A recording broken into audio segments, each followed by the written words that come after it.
Ate Mingyue, hindi ba't dinalaw mo talaga ako? Nanaginip pa nga ako tungkol sa pagkabata natin. Jiangxi, sobra na talaga ang pagpapalaki ko sa'yo. Itinulak mo si Junhao sa tubig. Alam mo ba na nasa ospital siya ngayon? Walang malay? Hindi ganon. Siya ang nagtulak sa akin sa tubig. Alam ninyong takot na takot ako sa tubig. Paano ko magagawa? Tumigil ka. Huwag mong isiping dahil mayaman ang pamilya mo noon. At si Junhao ay anak lang ng aming driver, ay pwede mo na siyang apihin. Sa aming pamilya, walang superior o inferior. Tama na. Pumunta ka at humingi ng tawad kay Junhao. At hindi na namin ito pag-uusapan. Hihingi ako ng tawad? Siya ang may kasalanan sa akin. 2 araw akong nilagnat. Walang pagbabago. Noon, naging pilay si Junhao dahil itinulak mo siya sa hagdan. Ngayon, siya naman ang sinisisi mo sa pagtulak sa'yo sa tubig. Mukhang kailangan mo talaga ng leksyon. Tama na. Kaya. Hindi kayo naniniwala sa akin kailanman? Di ba? Anuman ang mangyari, ako palagi ang mali. Tama na. Ito na ang huling paalala ko sa'yo. Kung sa susunod, mang-aapi ka pa kay Junhao, lumayas ka sa pamilya Lu. Kuya C, itong teleskopyo, mukhang bagay na bagay sa akin. Talaga bang para sa iyo ito? Pero hindi na yon importante. Ibinigay na ito sa akin ng mga ate. Ang ganda talaga. Xiaoxi, Lolo Joe, payag akong pakasalan ang apo ninyong si Zhou Xinyi. mabuti, napakabuti. Sa wakas, nakapasok ka na rin sa pinto ng pamilya Zhou. Dati, tumanggi ka sa 79 na beses na paghahain ng pamilya Zhou. Gusto mo pa ring pumili sa 3 dalaga ng pamilya Lu bago ka magdesisyon. Bakit ngayon mo lang naisip? Sa huli, niloloko ko lang ang sarili ko. Ang lalaking may swerte ay hindi dapat magpakasal sa isang babaeng walang swerte. Papag-utusan ko na ang mga tao na bumili ng 10,000 metro ng paputok para magdiwang. Sa loob ng maraming taon, nakabawi ang pamilya Lu mula sa mahirap na sitwasyon dahil sa pagbubuwis mo ng kalahati ng buhay mo. Kung hindi, matagal na sana silang nawala sa kabiserang lungsod. Hindi na mahalaga. Ayaw ko na ng lahat. Mabuti. Ang paggawa ng matapang na desisyon ay tanda ng isang tunay na lalaki. Pagkatapos ng 3 araw, hindi. Bukas, papapuntahin ko si Xinyi para sunduin ka. Kuya Xiaoxi, ang regalo kong ibinigay sa'yo, nagustuhan mo pa ba? Ikaw ang pumutol sa punong ito? Kahit na ilang puno pa ang putulin ko, kahit na hukayin ko ang libingan ng mga magulang mo, ang mga ate mo ay panig pa rin sa akin. Ikaw. Kuya Xiaoxi, huwag mo akong sasaktan. Jiangxi, kailan ka ba titigil?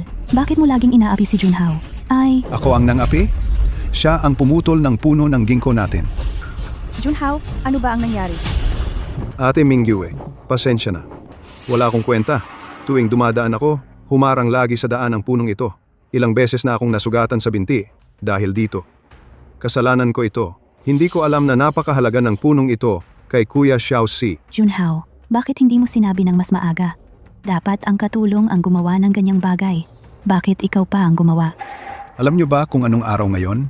Ngayon ay, Ano man ang araw ngayon, hindi yon dahilan para apihin mo si Junhao. Tama na. Isang puno lang yan. Kung naputol, naputol na. Mas mahalaga pa ba yon kaysa binti ni Junhao? Xiaoxi, itong punong ito, tayo ang nagtanim. Pinakamahalaga ito sa puso ko. Huwag kang mag-alala. Ipagtatanggol ko ito. yun pala, ang 20 taon ng pag-ugat at paglaki, pwedeng mawala sa isang iglap. Mahordomo, linisin mo agad ang mga basurang ito. Paano kung masaktan si Junhao? Basura. Xiaoxi, sa hinaharap, isulat mo ang lahat ng hiling mo dito. Tutuparin ko lahat. Sana, noon, ngayon, at sa hinaharap, magkasama tayo palagi. Anong klaseng hiling yan? Siyempre naman, magkasama tayo palagi. Ang bagay na walang nagmamahal, talagang walang kwenta. Jiangxi, ngayon din, humingi ka ng tawad kay Junhao. Kung hindi ka magsusori ngayon, lumayas ka sa pamilya Lu. Xiaoxi, narinig ni Xinyi na pakakasalan mo siya, kaya umuwi siya agad. Papunta na siya ngayon para sunduin ka. Ano bang ibig sabihin ng tawag ni Xiaoxi? Sino ang pakakasalan mo? Sino pa ba ang maaari kong pakasalan? Ginagawa lang niya yan para mainis tayo. Naghanap lang siya ng ilang tao para magpanggap. Dati, hindi ko napapansin na ang tuso mo pala. Xiaoxi, bakit ka ganyan kabaliw? Huwag mong isipin na dahil naghanap ka ng mga tao para magpanggap, magseselos kami. Huwag kang mag-alala. Mula ngayon, wala na tayong kinalaman sa isa't isa. Ikalawang kapatid, tingnan mo ang ugali niyang parang aso. Walang utang na loob. Dapat hindi na natin siya kinuha noong una. Nasugatan si Xiaoxi. Ikatlong kapatid, ang sama ng ginawa mo kanina. Punong-puno ng mga piraso ng porselana ang sahig. Paano mo siya natulak? Hindi ko sinasadya. Sige, puntahan na natin siya. Pasensya na, Kuya Xiaoxi. Sabi ng mga ate ko, maganda ang liwanag dito sa kwartong ito. Nakakatulong daw sa paggaling ko. Kaya pinapasok nila ako. Ikaw ang gumawa nito? Pero sabi ng mga ate ko, akin na ang kwartong ito. Pwede kong gawin ang gusto ko. Kuya Xiaoxi, hindi ka naman magagalit, di ba? Xiaoxi, okay lang ba ang kamay mo? Pinayagan ninyong lahat ito. Ate Mingyue, may nagawa ba akong mali? Mahina ang binti ko, kaya hindi ko naayos ng maayos ang kwarto ni Kuya Xiaoxi. Nagalit si Kuya Xiaoxi sa akin. Hindi naman sinasadya ni Junhao. Lalaki ka ba talaga? Napakakitid ng isip mo. Alam niya sa sarili niya kung sinasadya niya o hindi. Pero kayo, agad-agad niyo siyang pinagtanggol ng walang pag-aalinlangan. Ang lalim pala ng samahan ninyo. Huwag ninyong sisihin si Kuya Xiaoxi. Huwag ninyong hayaang maapektuhan ang relasyon ninyo dahil sa akin. Ano na naman ang pinaparating mo? Ampon ka lang ng pamilya Lu. Dito, kami ang masusunod kung ano ang gusto naming gawin. Xiaoqi, huwag mong kalimutan kung paano nasugatan ang binti ni Junhao. Utang mo sa kanya ito. Siya na. Wala na akong sasabihin pa sa inyo. Sa tingin ko nasanay lang siya sa pagiging spoiled. Ano pang hinihintay mo? Ayusin mo na ang kalat na ito. O kaya, umalis ka na sa pamilya Lu. Dapat matagal ko nang naisip ito. Sa pagkakataong ito, hindi na ako lilingon pa.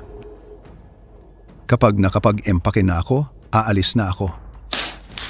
Umalis ka sa amin. Saan ka pupunta? Ate, naniniwala ka talaga sa sinabi niya? Madalas niyang gamitin ang pag-alis para takutin tayo. Pero wala naman talaga siyang kakayahan. Ate Yanran, gusto kong idikit ito. Xiaoxi, sa scrapbook na ito maitatala natin ang mga maliliit na bagay sa buhay. Lahat ay maire-record. Ito ang eksklusibong alaala natin. Kahit kailan, dapat nating tandaan ang mga magagandang araw na ito. Si Xiaoxi ang pinakamahalaga sa atin. Sa hinaharap, gagawa tayo ng napakaraming scrapbook. Patuloy nating itatala. Yun pala, hindi man lang natapos ang isang scrapbook. Ang bait ng mga ate kay Kuya Si. Ang dami palang magagandang alaala. Samantalang ako, wala man lang akong litrato. Sabihin mo, sinadya mo bang ilabas ang scrapbook na ito para lang guluhin si Junhao? Kung gusto mo, gagawan kita ng 1,000 scrapbook sa hinaharap. 10,000. Bagay na hindi karapat-dapat. Basura na mula pa noon. Inilabas mo pa. Totoo. Kung basura naman, hindi na kailangang itago.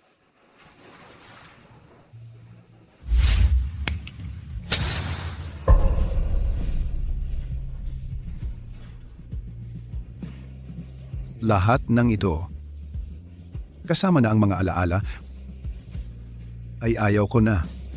Jiangxi, anong ginagawa mo? Jiangxi, nababaliw ka na ba? Ito ang scrapbook na pinagsamahan natin. Paano mo nagawang sunugin ito? Basura lang naman. Mas maigi pang masunog. Kahit basura man ito, ari pa rin ito ng pamilya Lu. Sa mga nakaraang taon, kumain ka sa amin, gumamit ng sa amin. Anong karapatan mong sunugin ito? Ang pera ng pamilya Lu ay galing sa akin. Sa mga taong ito, hindi ko sinabi dahil iniintindi ko ang nararamdaman ninyo. Pero ngayon, hindi kayo karapat-dapat. Kuya Si, alam kong naiinggit ka sa akin. Sa mahabang panahon, inagaw mo ang pagmamahal ng mga ate. Pero, hindi mo dapat inagaw ang kredito ko. Gusto ko lang naman mapabilang sa pamilyang ito. Kung gusto mong umalis ako, aalis na lang ako. Kung paano mo inapi si Junhao noon, hindi kita pinansin. Pero ngayon, pati ang kredito sa negosyo na buhay o kamatayan ng kumpanya, inagaw mo pa sa kanya. Lahat ng kontrata ng pamilya Lu ay nakuha ni Junhao sa pag-inom ng paisa-isa. Naniniwala kayo sa kanya?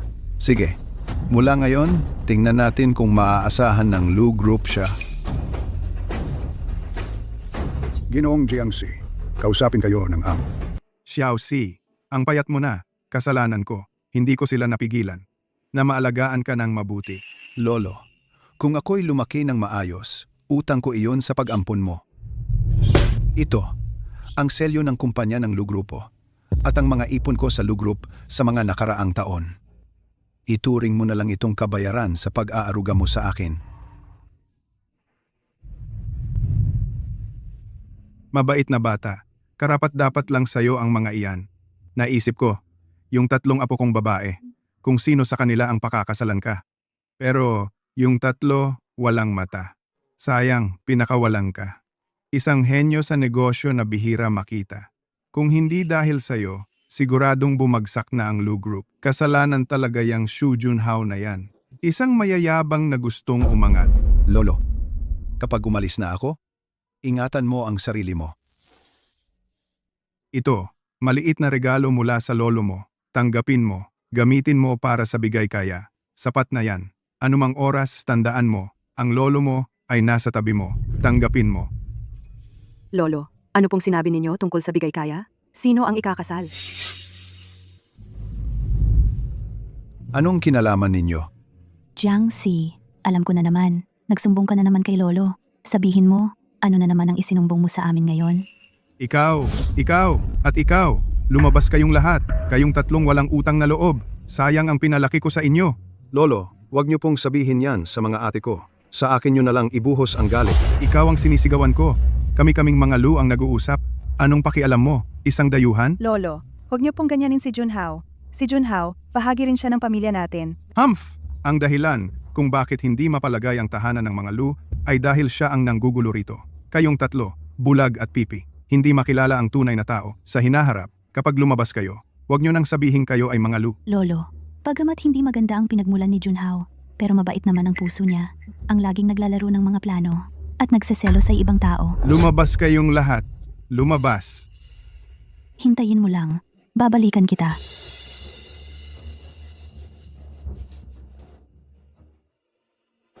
Xiao Si, sa ngalan ng aking 3 apo, humihingi ako ng paumanhin sa'yo.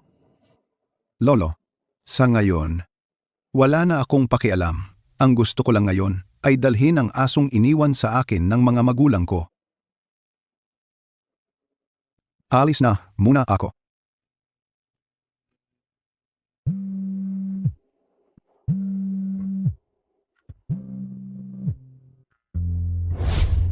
Lolo Joe. Xiaoxi, ang sasakyan ni Xinyi para sunduin ka, malapit nang dumating. Maghanda ka na. Sige, babalik ako agad. Changle, iuuwi na kita. Hindi ka na muling. Changle.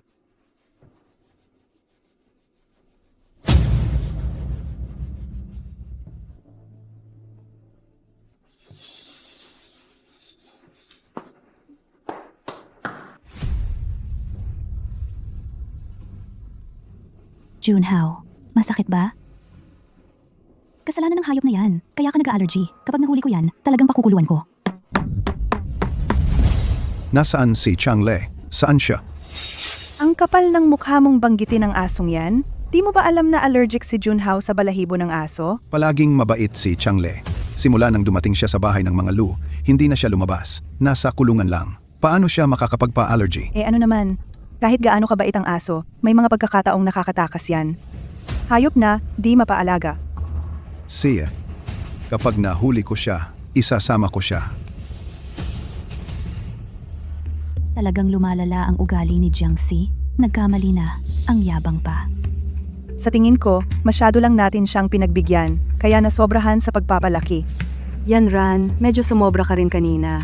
Si Changle kasi, ang tanging pamana sa kanya ng mga magulang ni Xiaoxi. Natural lang na mahalaga yon sa kanya. Tulungan natin siyang hanapin. Changle. Changle, ito ang paborito mong frisbee. Naalala mo pa ba?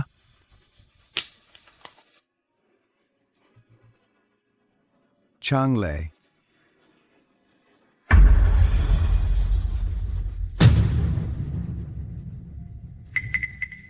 Changle.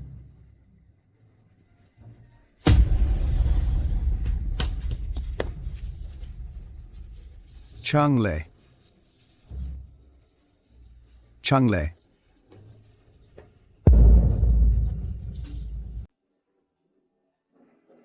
Changle. Labrador. Ang pinakatapat na aso. Kung wala na kami ni Mama sa hinaharap, siya ang sasamahan ka. Ano ang pangalan ng asong ito? Jungle na lang ang tawag sa kanya. Anak, sana lagi kang masaya, malusog at mapayapa. Changle. Paano nangyari kay Changle? Wala na si Changgol. Huwag kang malungkot. Kuya C, ganyan talaga ang buhay. Huwag mong masyadong damdamin. Ito ang espesyal kong handog para sa'yo. Nagustuhan mo ba, kuya? Ikaw ang pumatay kay Changgol. Papatayin kita. Jiangxi, ano na naman ang kalokohan mo? Siya ang pumatay kay Changgel. Ipaghihiganti ko si Changgel. Oo, kasalanan ko lahat. Kuya C, suntukin mo na ako para gumaan naman ang pakiramdam ko. Xu Junhao, dapat kang mamatay. Alam mo ba? Jiangxi, tama na yan. Aso lang naman yan. Bibili na lang ako ng marami pang aso para sa'yo.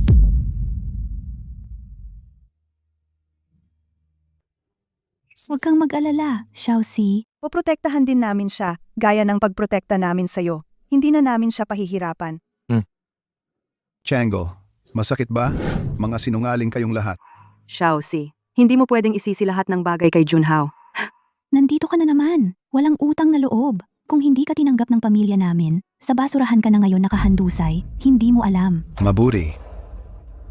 Sa wakas, nasabi niyo rin. Pero ang pamilya ninyo ngayon, ano ang pinagkaiba sa tambakan ng basura?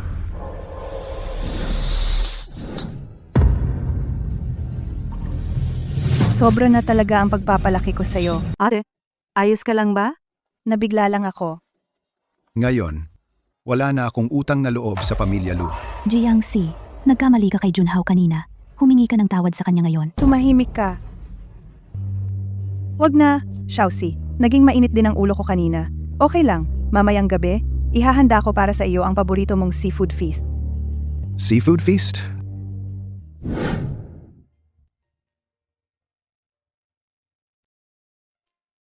Masarap ba? Masarap. Lagyan kita ng sausawan.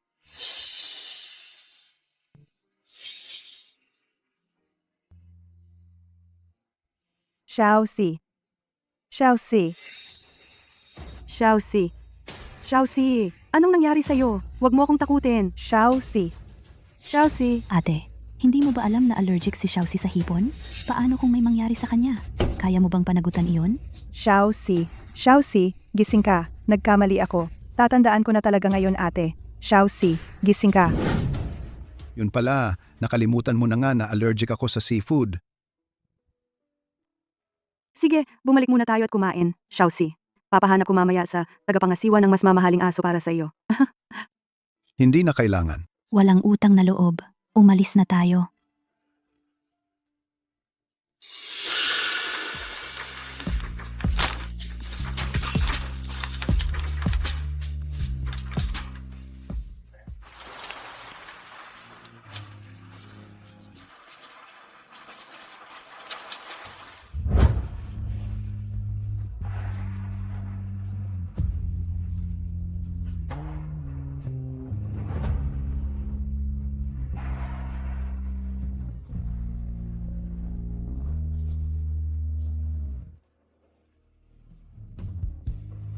Changgel, ikaw ang pinakamabuting kaibigan ko. Mananatili kang kasama ko, di ba? Changgel.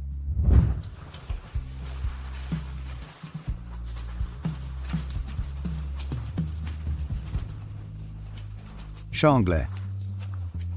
Umalis ka na. Panahon na rin para maghanda akong umalis.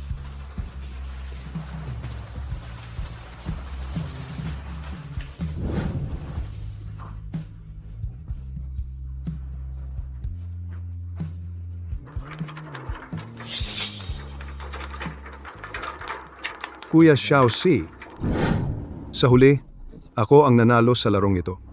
Lahat ng mahalaga sa iyo ay akin na ngayon. Lahat ng mahalaga. Hindi na. Sa mga nakaraang taon, ang dami mong ginawa para sa pamilya Lu, pero ilang salita lang ng pag-aaway ang binitawan ko at agad silang naniwala. Kahit na ngayon, ang ika-20 anibersaryo ng iyong pagbabalik sa pamilya Lu ay lubusan nilang nakalimutan. Kuya Xiaoxi, ikinababahala ko talaga ang kalagayan mo. Sino ang pinagpapanggap mo? Sa harap ko, ganyan ka mag-arte? Tama ka. Sa harap mo lang. Ako ay tunay na makakapagpakita ng sarili ko. Anong ibig mong sabihin?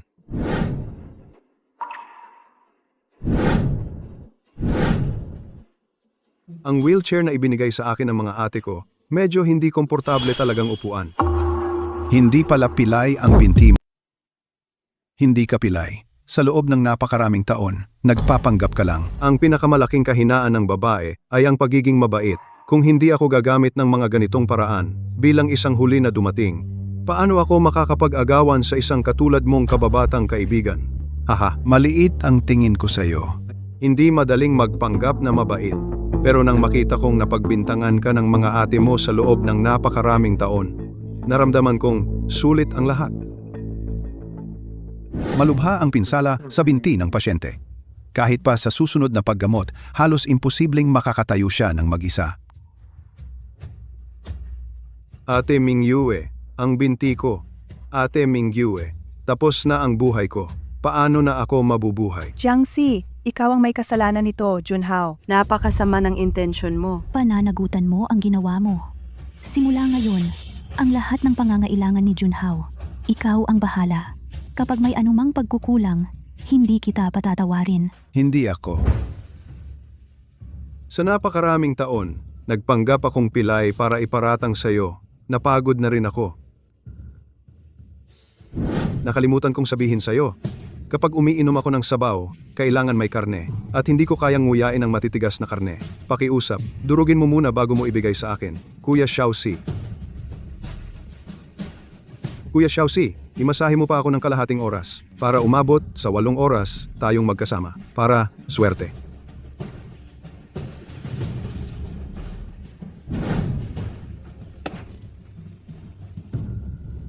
Pasensya na. Hindi ko sinasadya. Ha. Gumamit lang ako ng konting daya. Napaglaruan ko na kayong mga tanga. Kapag pinalayas na kita sa pamilya Lu, mag-iisip ako ng paraan para sabihing gumaling na ang binti ko. Sa oras na iyon, ang buong pamilya Lu, magiging sa pangalan ko, Xu Junhao. Xu Junhao, papatayin kita. Huwag kang magmadali. Alam mo ba kung bakit ngayon ko sinabi sa'yo ang totoo? Dahil ngayon, sa araw na ito ng iyong pagbabalik sa pamilya Lu, makalipas ang 20 taon, lubusan kitang palalayasin sa pamilya Lu. Hindi ka ba natatakot na sabihin ko sa kanila ang totoo? 10 taon na rin akong nandito sa pamilya Lu. Kailan pa nakinig sa'yo ang mga tangang babaeng iyon? Oo nga pala, kapag pinalayas na kita sa pamilya Lu, ang mga ate mong mahal na mahal mo, paiikutin kong lahat. Sino kaya ang uunahin kong matulog? Tumahimik ka. Junhao, Kuya Xiaoxi, huwag kang ganyan. Jiangxi, ngayon, talo kang talo. Junhao.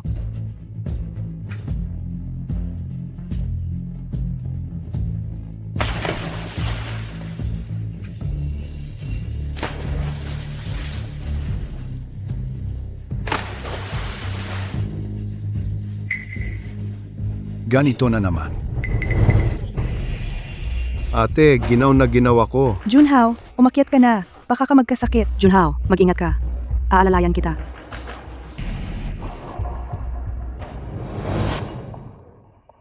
Ang ganda ng palabas.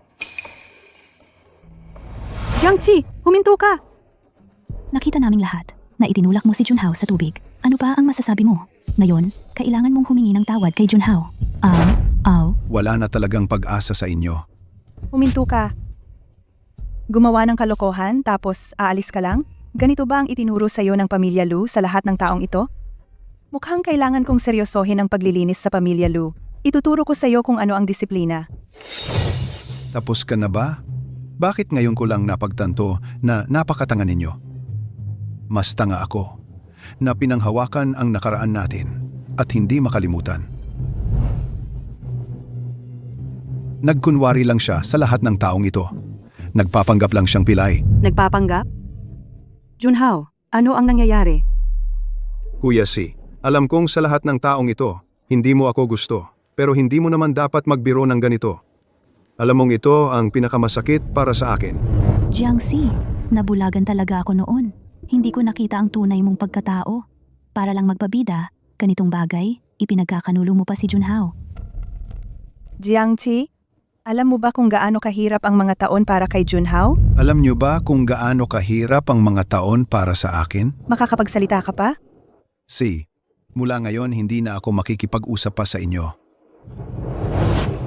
Kung hindi mo matutunan kung ano ang pag-unawa, ngayon, ituturo ko sa iyo kung ano ang pakikiramay.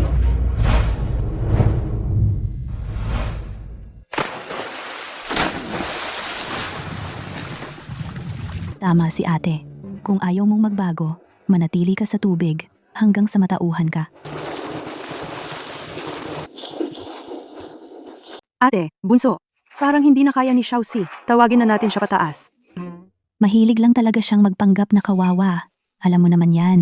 Ngayong pagkakataong ito, kailangan niyang matuto sa pagkakamali niya. Sige, bilisan na natin. Malapit nang magsimula ang concert na pinag-usapan namin ni Junhao. Malapit nang magsimula.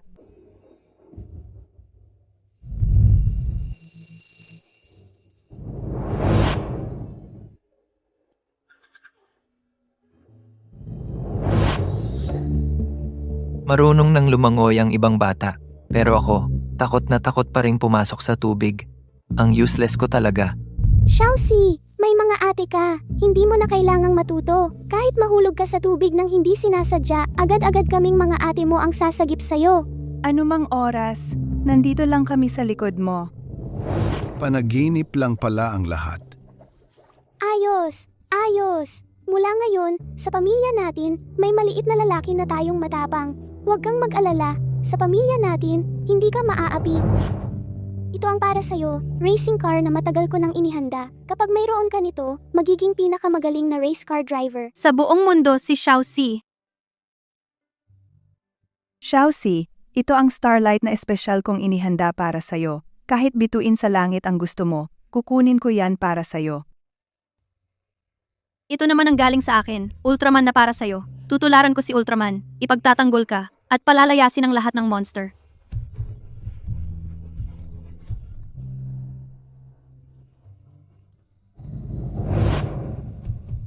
Xiaoqi, sa kaarawan mong ito, dapat mong seryosohin ang paghiling. Maligayang kaarawan. May 3 kang ate, kaya dapat 3 rin ang hiling mo. Tama, tutuparin namin ang lahat. Huminga ka na. Sana kami ay magkasama habang buhay.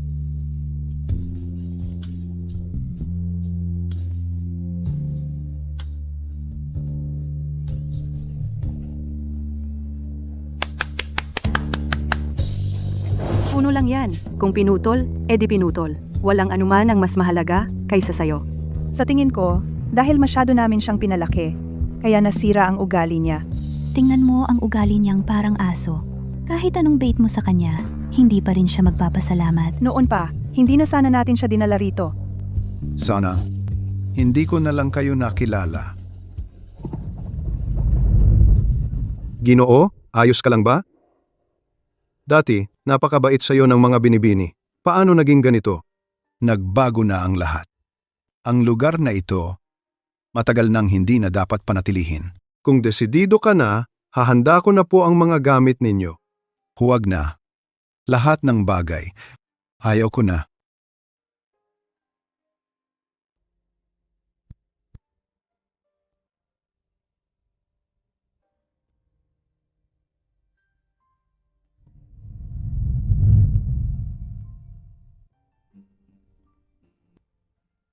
Dalawampung taon ng pagtulong sa oras ng pangangailangan. 20 taon ng pagmamahalan at pagsasama. Hanggang dito na lang. Wala na tayong utangan.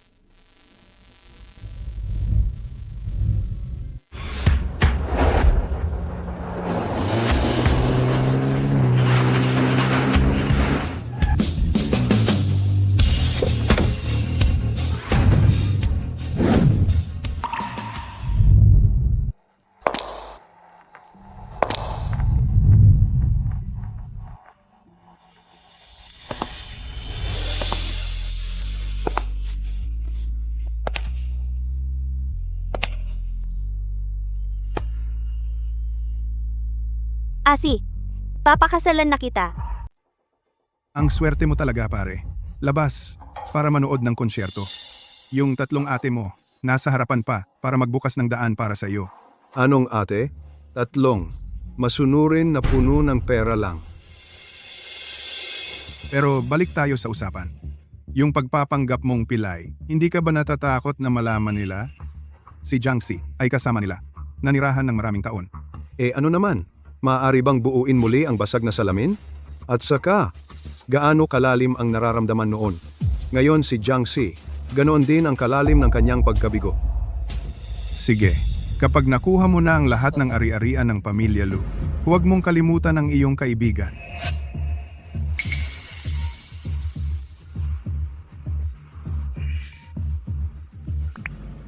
Ate Mingyue, Junhao, kailangan na nating umuwi. Muntik ko nang makalimutan na takot sa tubig si Xiaoxi. Kanina pa siya itinulak sa tubig. Siguro takot na takot siya ngayon. Junhao, uuwi muna kami at hihintayin ka. Bilis, Sanmei, pabilisin mo. Nakadepress na ang akselerador hanggang sa dulo. Ang arte-arte niya. Kung may nangyari talaga, matagal na siyang umiyak at nagwawala. si, alam ko na. Mukhang ang tatlong ate mo ay nag-aalala pa rin kay Jiangxi. Pero kung malaman nila na ilang taon mo nang itinatanim si Jiangxi, baka maghiganti sila sa iyo. Hindi karapat-dapat si Jiangxi, isang basura, na ikumpara sa akin. Isang taong umalis sa pamilya Lu ay basura na lang na walang kwenta.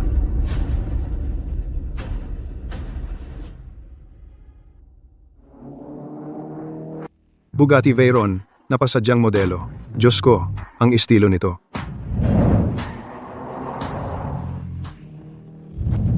Ang interior ng kotse na ito ay gawa sa purong ginto. Sa buong kabisera, ang makakapag-utos sa fleet na ito ay ang minamahal na anak ng pamilya Zhou. Hindi kaya si Miss Zhou Xinyi? Bumalik na siya sa bansa. Zhou Xinyi. Ang binibini ng pamilya Zhou ay mula sa maharlikang pamilya ng Nordic Lui, Dalisay, na dugong tagapagmana. Hawak niya ang kapangyarihan sa buong kabisera. Ang ordinaryong tao ay maaaring malayo pa. Makita ang ilaw ng kanyang sasakyan ay sapat nang ipagmayabang sa kalahati ng buhay. Ang galing naman. Kung maaari ko lang siyang pakasalan, kahit na pumasok ako sa kanyang pamilya bilang isang napangasawang lalaki, gusto ko rin.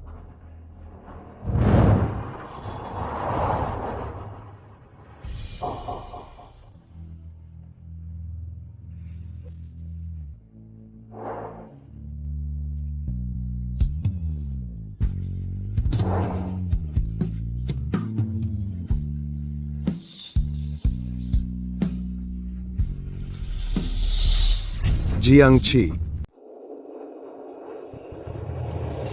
Jiangxi.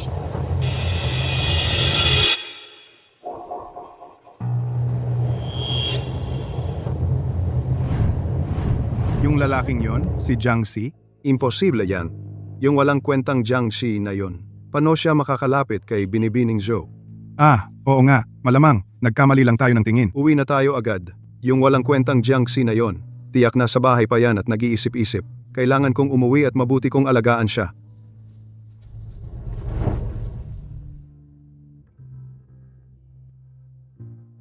Sana hindi ka magalit. Hindi ko lang matanggap ang ginagawa nila sa'yo. Asi, gusto kong malaman ang lahat. Nakarapat-dapat ka sa pinakamaganda. Alam mo ang nangyari sa akin sa pamilya Lu. Ikaw ang lalaking pakakasalan ko. Lahat tungkol sa'yo, alam ko. Asi, sa hinaharap, ang lahat ng kulang sa'yo ng mundo, ibabalik ko sa'yo. Pero ika'y isang tunay na binibini ng pamilyang Zhou. Paano ka makakapag-asawa sa akin? May mga bagay na malalaman mo rin sa tamang panahon. Sa ngayon, ang kailangan mo lang malaman ay masaya ako na ikaw ang pakakasalan ko. Sa mga susunod na araw, sisikapin kong mahalin mo ako. Tayo ay magkasama hanggang pagtanda. Ano sa tingin mo, Ginoong Jiang? May oras ka ba para kumuha ng marriage certificate? Mga kapatid, sa susunod kay Xiaoxi, kailangan nating magkaroon ng konting pasensya dahil sa bandang huli, matagal pa tayong mabubuhay, kasama siya, hindi pa tapos yon. Basta hindi niya aapihin si Junhao. Pipilitin ko na lang na maging mabait sa kanya. Sige na, pasok na tayo sa loob. Huwag nating patagalin si Xiaoxi.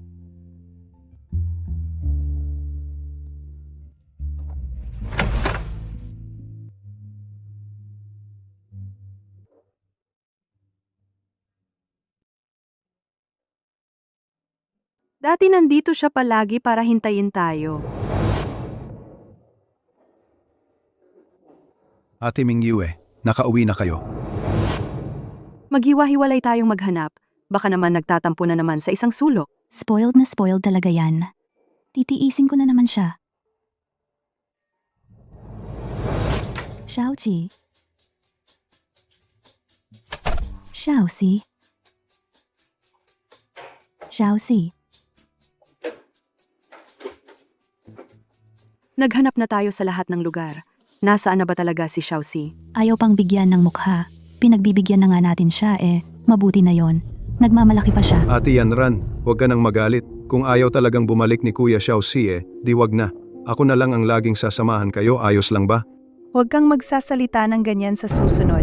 Si Xiaoqi ay magpakailanman ay parte ng pamilya natin. Pagod na rin naman siguro kayo ngayon, kaya umuwi na kayo agad. Magpahinga na. Kayong mga babae ang gahaman nyo naman. Hindi pa ba sapat na ako lang ang nandito? Jiangqi sana nga ay umalis ka na talaga. Kung hindi, hindi kita patatawarin.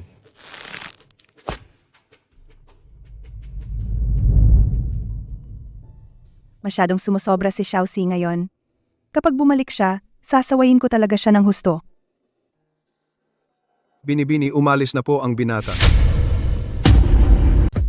Aalis na ako. Anong pinagsasasabi mo?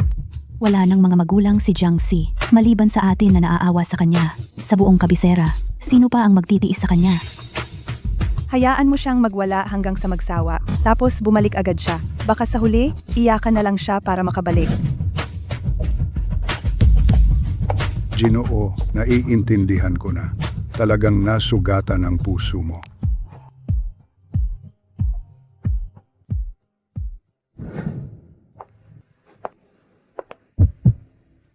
Bakit parang laging may pakiramdam ako na may kakaiba?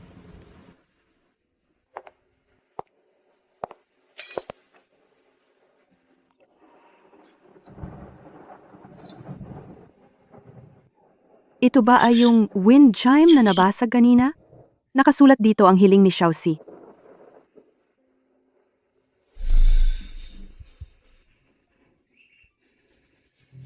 Ate Xingchen, hihiling ako sa ginkgo tree. Kapag malaki na ako, magiging knight ako para sa'yo. Ipagtatanggol kita magpakailanman. Sige, magkasama tayo magpakailanman.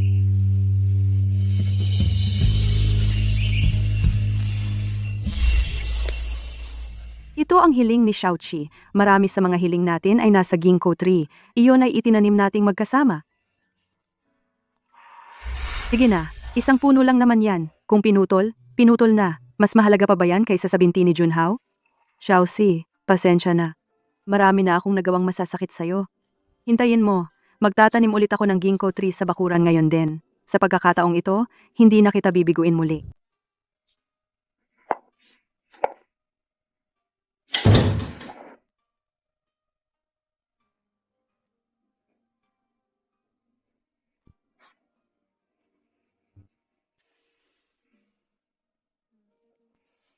Xiaoxi, sumasakit ang paa ko.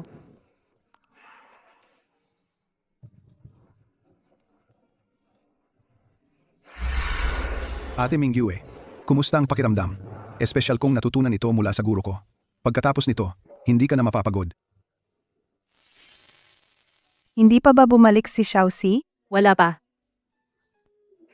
3 araw na siyang nagwawala, hindi pa rin bumalik. Lalong lumalaki ang kanyang galit. Kunin mo ang sabaw pang-alis ng lasing ko. Bini-bini. Gamot lang para sa lasing ang meron. Nasaan ang sabaw pang-alis ng lasing? Ang Ginoo ang gumawa niyon. Espesyal niyang inihanda ang reseta para sa iyo.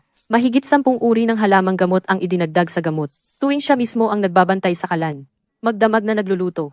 Maliban sa kanya, walang ibang nakakaalam kung paano gawin.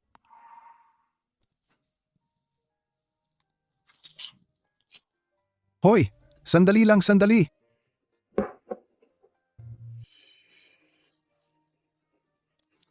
Ang gamot ay may bahid ng lason. Tikman mo ito. Ito ang sabaw pang-alis ng lasing. Mabisa ito.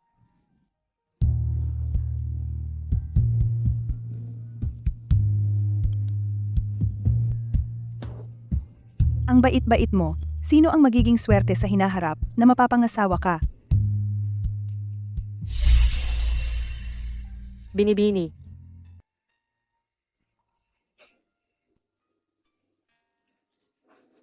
Jiangchi.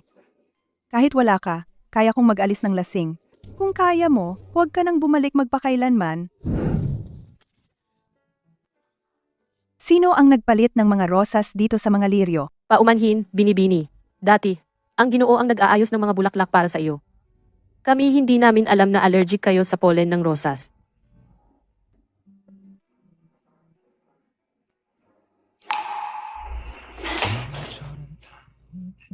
Ate Mingyue, ano ang nangyari sa iyo?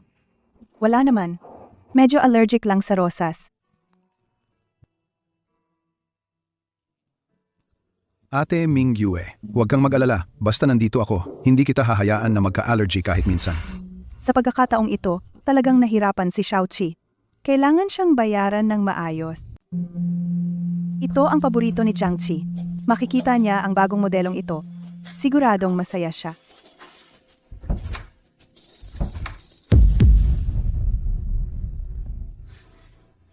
Sayang, binilhan ko pa siya ng paborito niyang brand. Palang pala, hindi niya talaga gusto. Hindi niya talaga gusto. Tao, kung hindi naman niya gusto ang mga ito, itapon ninyo ang lahat ng ito. Itapon lahat, itapon. Binibini.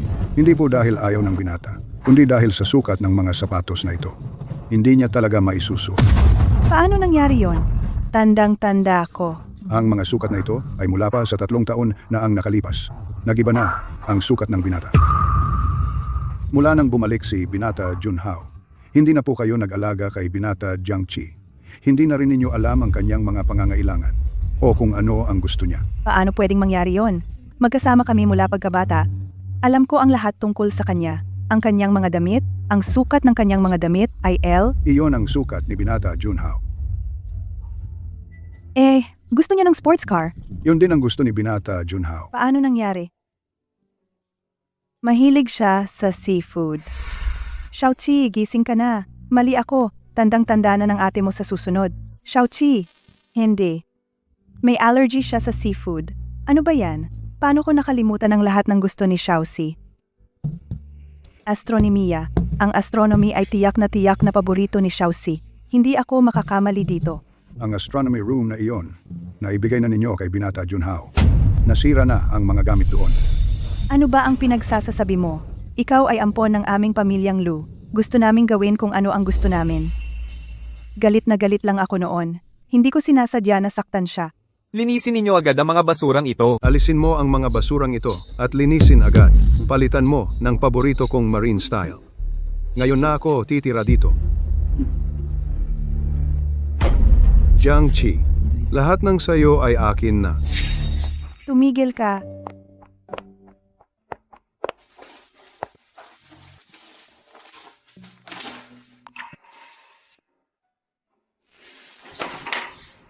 Gusto lang naman ni Junhao na matuto ng kaalaman sa astronomy. Marami kang utang sa kanya. Ano lang ba ang isang admission notice? Ano lang ba yan? Pero ito ang pangarap ko mula pa noon. Matagal kong pinaghirapan ito. Ibigay mo na lang. Ang dami mong sinasabi.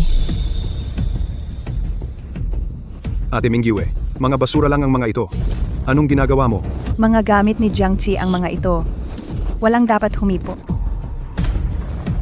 Junhao, bumalik ka na lang sa dati mong kwarto. 3 araw na, kung uuwi si Kuya Si, matagal na sana siyang nakauwi. Tiyak na ayaw na niya sa pamilyang ito. Imposible. Hindi ako naniniwala. Hindi niya tayo pababayaan. Jiang, Chi, umalis ka na. Pero pati ba naman sa kabilang buhay, sinusundan-sundan mo pa si ate. Kapag muling nagpakita ka, gagawin kitang mas masahol pa sa patay. Xiaoqi, anuman ang mangyari. Isa ka pa ring miyembro ng pamilya Lu.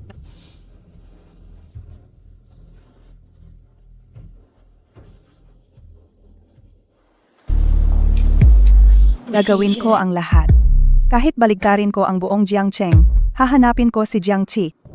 Ginoong Jiangxi, nasaan man kayo ngayon? Ang pintuan ng Pamilya Lo ay laging nakabukas para sa inyo. Ipinaako mismo ng Pamilya Lo. Ang Pamilya Lo ay magiging tahanan mo magpakailanman. Basta babalik ka lang. Nandito lang kami. Lolo, Xiaoxi, pagod na. Pagod ka siguro sa biyahe? Ay, Nasaan ang marriage certificate ninyo? Pakita mo nga sa lolo. Ay, mabuti naman. Ang ganda. Talagang bagay na bagay kayo. Xiaoxi, ipagkakatiwala ko sa iyo si Xinyi. Dapat mong alagaan siya ng mabuti. Lolo, ang pag-aalaga kay Xinyi, dapat ko namang gawin iyon.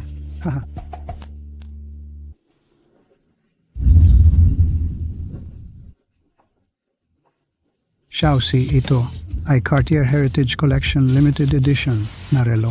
Hindi ko alam kung alin ang gusto mo, kaya kinuha ko lahat mula sa Switzerland boutique, inilipat dito. Ahaha. Ito naman. Gawa ng Master Tailor sa Savile Row Manual na tinahi na suit mula morning coat hanggang evening wear. Bawat estilo, lahat ay ayon sa iyong katawan. Custom made. Porsche, Ferrari, at saka Bugatti ang mga kotse sa garahe. Gamitin mo lang. Kung hindi mo ito gusto, papagawa ko sa headquarters ng brand ng custom para sa iyo. Sa wakas, ito naman ay ang aming pamilyang Dow. Dokumento ng paglilipat ng 50% na shares. Ipagkakatiwala ko sa iyo ang kumpanya. Huwag kang mag-alala, Lolo. Lolo, ito ay napakamahal. Hindi ko ito dapat tanggapin. Ay pamilya tayo, huwag nang magsalita ng dalawang dila. Ikaw naman, maigi mong piliin para sa aking apo ng singsing. Maigi at kumpleto tapusin ang kasal na ito. Xinyi, ito.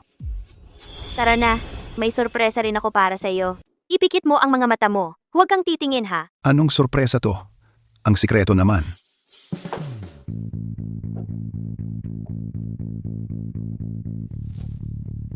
Anong masasabi mo? Gusto mo ba? Ikaw ba ang gumawa ng lahat ng ito? Ito ay espesyal na ginawa para sa iyong silid ng mga bituin. Para lang sa'yo. Hindi ito mananakaw ni Numan. Tara na. May susunod pang sorpresa.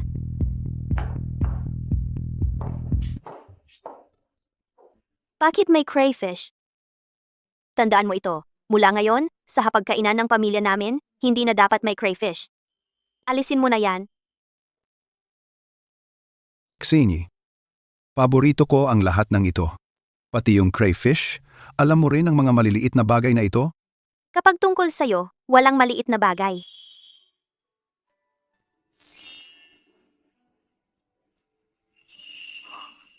Labrador. Sorpresa! Alam kong hindi mo makalimutan ang pagkamatay ni Changle. Kaya naman, espesyal akong pumili ng isang tuta na kamukhang kamukha niya. Sana mabawasan ang panghihinayang mo. Ano sa tingin mo? Bigyan mo siya ng pangalan.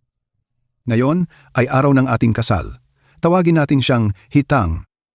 Sige, munting Shitang. Xinyi, salamat ha. Sa lahat ng inihanda mo para sa akin.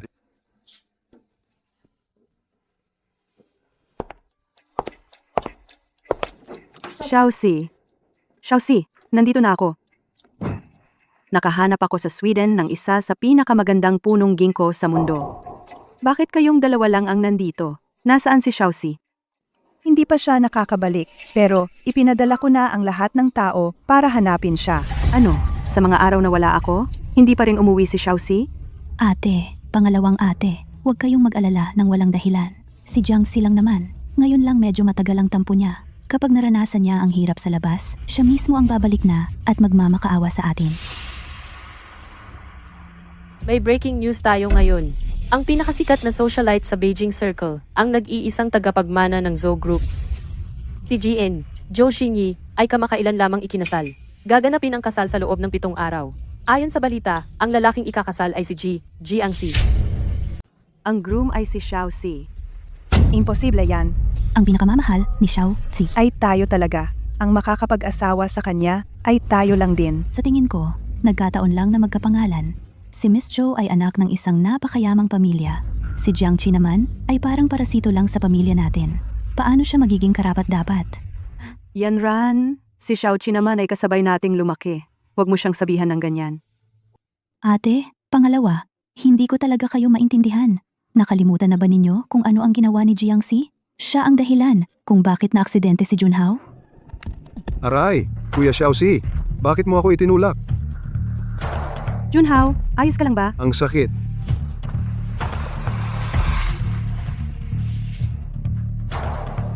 Jiangxi, ano bang ginagawa mo? Hindi ako. Siya ang tumulak sa akin papunta sa kotse. Ako ang nabangga. Si Junhao ay napakabait. Lagi mo na lang siyang inaapi. Ngayon, gusto mo pa siyang patayin?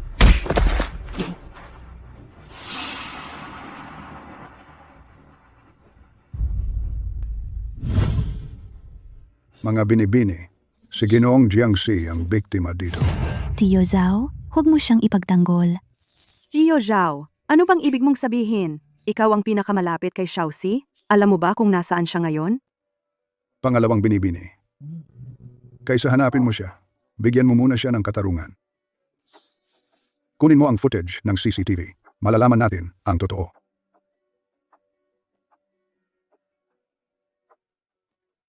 Tio Zhao, ang mga pakana ninyo ni Jiangxi ay maaaring malinlang nila, pero hindi ako. Pangatlong binibini, balang araw, maiintindihan mo rin. Ito yung pagkakataon na itinulak ni Xiaoxi si Junhao papunta sa kotse.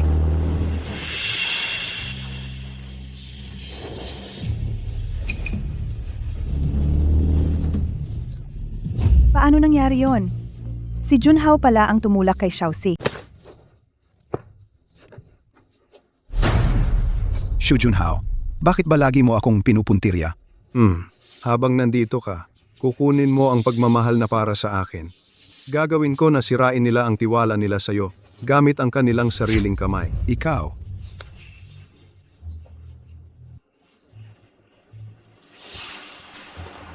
Aray, Kuya Xiaoxi, ikaw, bakit mo ako itinulak? Kaya pala, si Xu Junhao pala ang nagsangkot kay Xiaoxi. Sabi na nga ba, si Xiaoxi ay mabait na tao. Paano siya makakapanakit? Nagkamali tayo sa kanya. Kung totoo ang lahat ng ito, Ano ang ginawa natin kay Xiaoxi? Wala ka ng pakundangan hanggang sa punto na naaksidente si Junhao dahil sa'yo.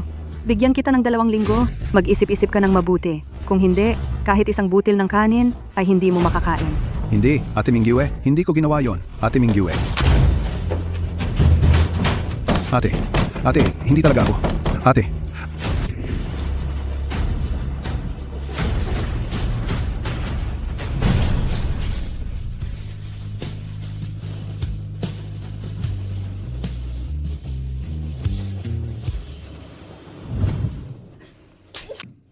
Napakasama ko. Paano ko nagawa kay Xiaoxi ang mga yon? Nagkasala tayo sa kanya. Ate, ano man ang gawin natin, kailangan nating hanapin at ibalik si Xiaoxi. Tama. Tutubusin natin ang pagkakamali natin sa kanya. Puntahan natin si Lolo. Alam ni Lolo kung nasaan si Xiaoxi.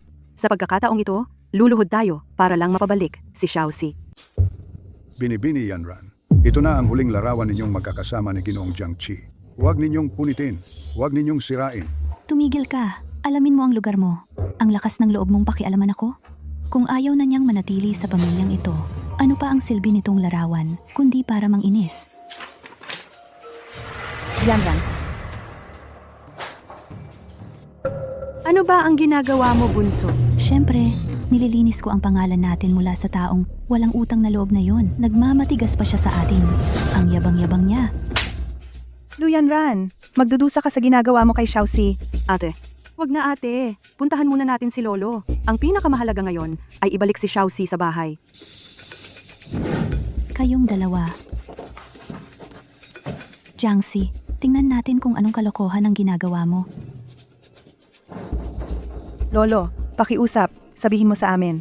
Saan ba talaga pumunta si Xiaoxi? Ngayon pa kayo nagsisisi? Huli na. Ano ang ibig mong sabihin? Magpapakasal na ba talaga si Jiangxi? Hindi ninyo siya pinahalagahan, kaya may ibang nagmahal sa kanya. Ano ang ibig mong sabihin? Magpapakasal na ba talaga siya sa iba?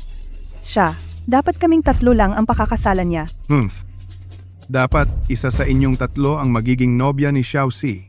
Pero nitong mga nakaraang taon, palagi ninyong kinakampihan si Xu Junhao. Palagi ninyong inaapi si Jiangxi. Tinatrato ng masama, hanggang sa mapalayas siya sa ating tahanan. Lolo, si Jiangxi ang hindi marunong kumilala ng tama at mali. Bilang kanyang mga ate, syempre dapat namin siyang turuan kung paano maging mabuting tao. Tama na, tumahimik ka. Kung ano si Jiangxi, Nitong mga nakaraang taon, nakikita ko naman ang lahat. Pero kayong tatlong ito, bulag at manhid ang puso. Sayang ang pagpapalaki ko sa inyo. Lolo, naguguluhan ka na sa katandaan. Para sa isang dayuhan, pinagtatanggol mo siya at ininsulto kami. Ano ba ang halaga ni Jiangxi? Tumahimik ka. Paano mo nasabi ang ganyan? Nakalimutan mo na ba noong bata pa tayo? Si Jiangxi ang laging nagtatanggol sa'yo?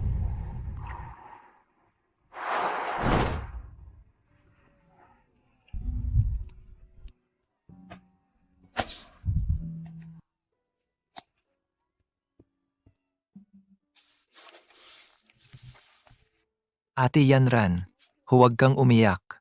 Ipagtatanggol ka ni Xiaoqi magpakailanman.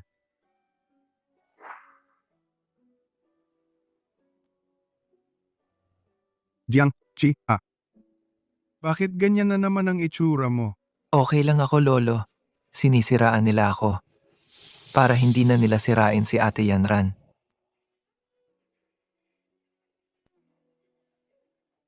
Ang mga taong ito, si Xiaoxi, ang lahat ng ginawa niya para sa'yo. Nakalimutan mo na ba ang lahat? At kayo? Si Xiaoxi ang laging nagtatanggol sa inyo. Nakalimutan na ba ninyo ang pangako ninyo sa kanya? Huwag kang mag-alala, Xiaoxi. Sa hinaharap, tiyak na gagawin kitang pinakamasayang lalaki sa buong mundo. Xiaoxi, nanunumpa ako. Naiingatan kita habang buhay. Hindi kita hahayaang masaktan kahit katiting. Dahil lang sa isang lalaking nagpapanggap, nakalimutan na ninyo ang mga sumpaang binitawan ninyo at patuloy ninyong sinasaktan si Xiaoxi. Lolo, aminado po kami sa aming pagkakamali. Pakiusap, sabihin niyo na po sa amin kung nasaan si Xiaoxi. Namimiss na namin siya ng sobra. Huli na ang lahat. Ang kailangan niyong malaman, may mas mabuting babae na naghihintay sa kanya. Ate, kuya, kayong dalawa. Lolo, hindi ko kayang mawala si Xiaoxi. Kahit sino pa ang pakasalan niya, bigyan niyo po sana kami ng isa pang pagkakataon. Kahit papaano, para mabayaran namin ang mga nagawang pagkakamali. Kung alam lang ninyo ang mangyayari ngayon, bakit pa kayo gumawa noon?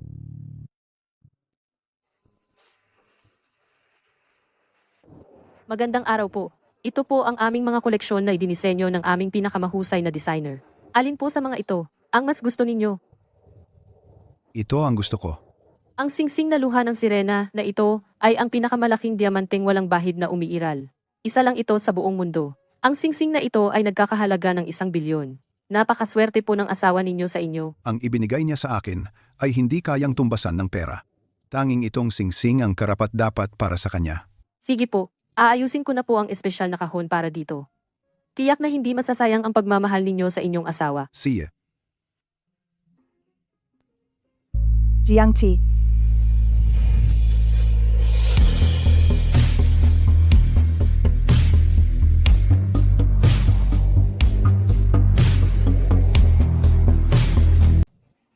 Jiangxi. Xiaoxi, alam na namin na nagkamali kami sa'yo. Ang kwarto mo, ipinarenovate na namin. Binilhan pa kita ng bagong telescope. Sumama ka na sa akin. Tama si Ate Xiaoxi. Yung ginkgo tree sa bakuran, itinanim ko ulit para sa'yo. Espesyal akong naghanap mula sa Sweden ng pinakamaganda at pinakamahal na uri. Magugustuhan mo talaga yon. Ayaw ko nang bumalik sa lugar na yon. Kayong hindi ko na kayo gustong makita sa buong buhay ko.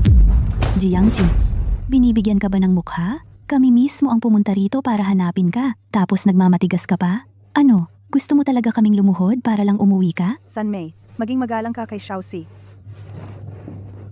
Lu Yanran, akala mo ba, katulad pa rin ng dati, na hahayaan kitang saktan at murahin? Kung may susunod pa, hindi ako magpapigil.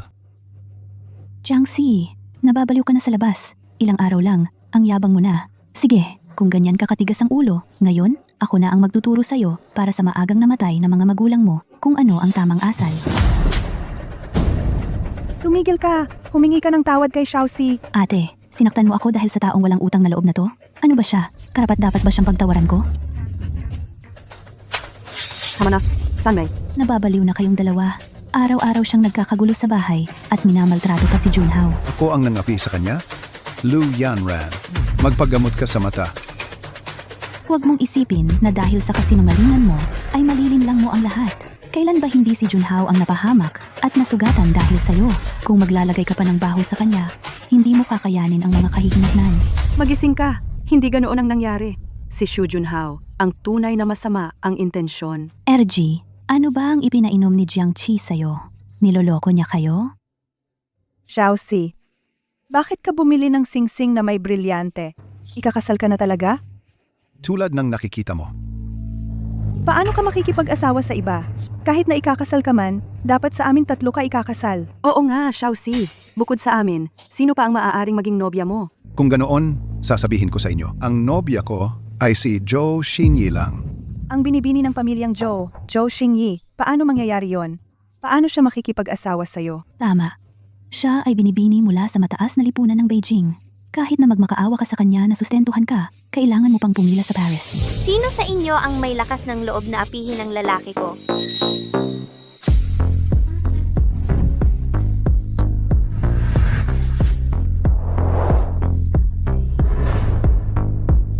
Binibining Joe.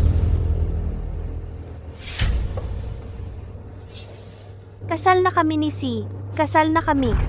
Siya ngayon ay miyembro na ng Zhou Group. Kung sino man sa inyo ang magsalita ng di maganda sa kanya, huwag ninyong sisihin kung magalit ako. Nagpakasal nga talaga siya kay Si. Imposible yan. Anong estado ng pamilya Zhou? Binibining Zhou? Siguradong trip-trip lang yan. Nag-e-enjoy lang siya. Kapag nagsawa na siya, ni hindi niya alam kung saan ang pamilya Zhou. Binibining Zhou, kung papayag ka lang na palayain si Chi, kahit anong kondisyon, papayag ako. Gagawin ko ang lahat. Kondisyon? Meselu, sa tingin mo ba, may karapatan kang makipagnegosasyon sa akin? Bulag kayo, pero sa paningin ko, siya ang pinakamabuting tao sa buong mundo. Tungkol naman sa'yo, kanina mo tinanong kung ano ang maibibigay ko sa kanya. Ano bang koneksyon?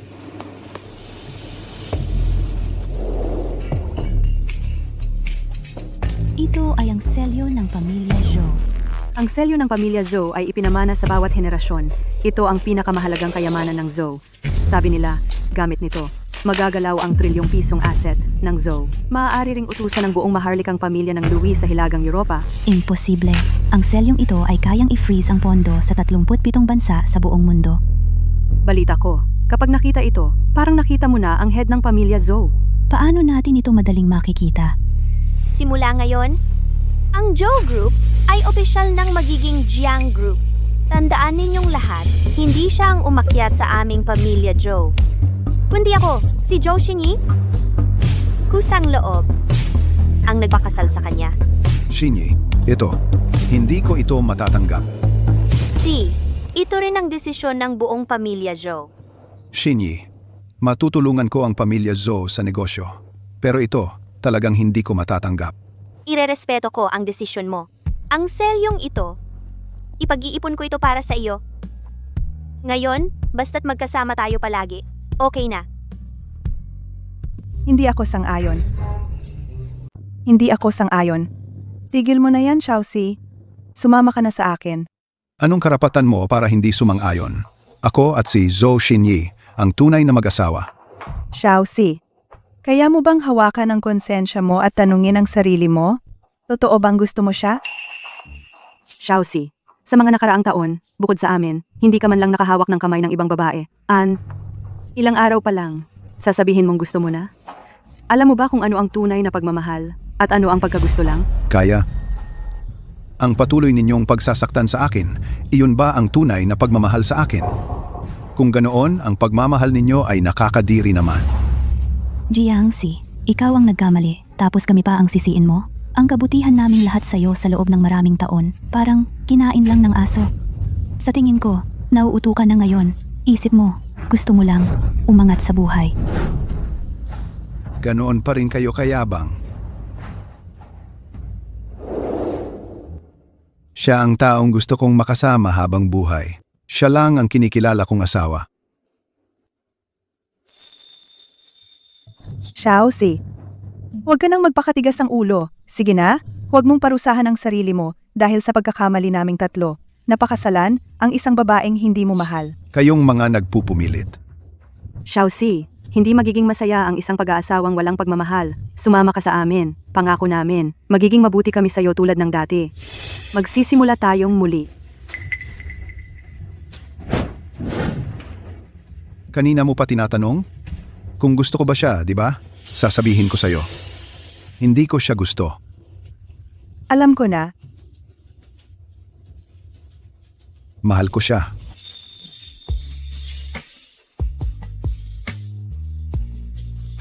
Asi, dito na ako para pakasalan ka. Shinyi, dito na ako para kunin ka.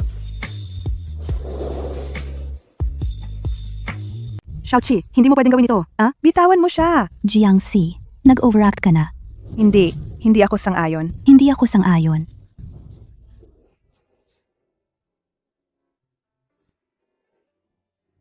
Asi, ang sandaling ito? 20 taon ko nang hinihintay. 20 taon. Mukha kang butlig-butlig, pangit. Pangit. Hindi ako. Hindi ako. Kung muling sasaktan ninyo siya, huwag ninyo akong sisihin. Huwag mo akong tingnan. Ang pangit-pangit ko. Huwag kang makinig sa kanila. Ang cute-cute mo para sa akin. Parang mga maliliit na bituin. Iyon, ang unang pagkakataon na nagkita tayo. Ikaw pala. Nitong mga nakaraang taon, palagi kitang hinahanap. Nang maglaon ay narinig ko, isinama ka na ng pamilya Lu. Dumaan ako ng palihim para tingnan ka. Nakita kong maayos ang pakikisama mo sa 3 magkakapatid na Lu. Kaya hindi na ako nakialam. Kung alam ko lang, mas maaga sana kitang sinundo. Shinyi, lumipas na ang lahat. Buti na lang, nagkita ulit tayo. Oo nga. Nagkita ulit tayo. Asi, salamat sa pagsagot mo sa aking pag-amin. At hindi kita napalampas. Shinyi, sa buhay na ito, hindi kita bibiguin.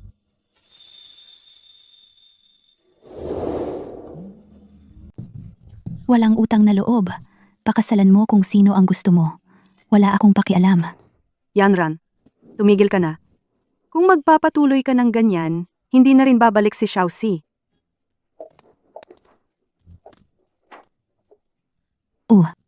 Kasama na niya ngayon si Binibining Joe at magkasama na silang nabubuhay. Napakalupit niyang tao.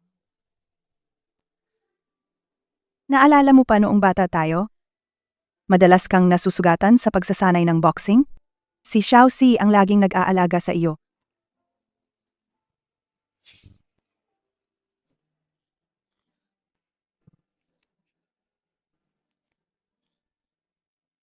Tiisin mo na lang. Baka magka-impeksyon ng sugat.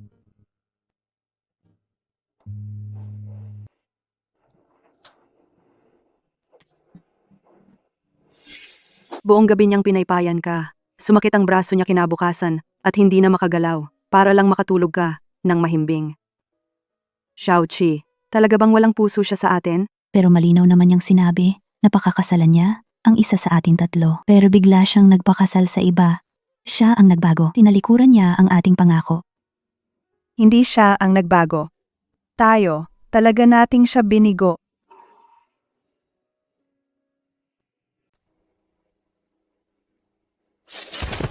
Kuya Xiaoxi, bakit mo ako itinulak? Si Xu Junhao ang palaging naninirang puri kay Xiaoqi. At kami naman, palagi naming pinipiling hindi siya paniwalaan. Kaya nga siya umalis. Paano nangyari ito? Kaya. Hindi ninyo talaga ako pinaniwalaan kailanman. Hindi ba? Ano man ang mangyari, ako palagi ang may kasalanan. Ano ba ang nagawa ko? Isang bagay na hindi karapat-dapat. Basurang ilang taon na ang nakalipas. Inilabas mo pa. Ikaw na naman, hindi marunong tumanaw ng utang na loob. Kung hindi ka tinanggap ng aming pamilyang Lu, saang basurahan ka na kaya ngayon nakahiga? Hindi mo alam? Ngayon, kailangan mong lumuhod at humingi ng tawad kay Junhao. Sinabi ko na, palagi ko siyang ipagtatanggol. Pero palagi ko siyang nasasaktan. Ate, Dikia, nagkamali ako. Pasensya na, Xiaoxi, Pasensya na sa kanya. Hindi lang ikaw ang isa. Okay lang. Ang pinakamahalaga nating gawin ngayon ay papagbayarin ang tunay na salarin. Dapat siyang magbayad. Ate Mingyue, nandito kayo. Ang tagal ko kayong hinanap. Tamang-tama ang dating mo. May regalo kami para sa iyo. Ate Mingyue, bakit niyo ako dinala rito? May regalo ba kayo para sa akin? Huwag kang magmadali. Malapit na.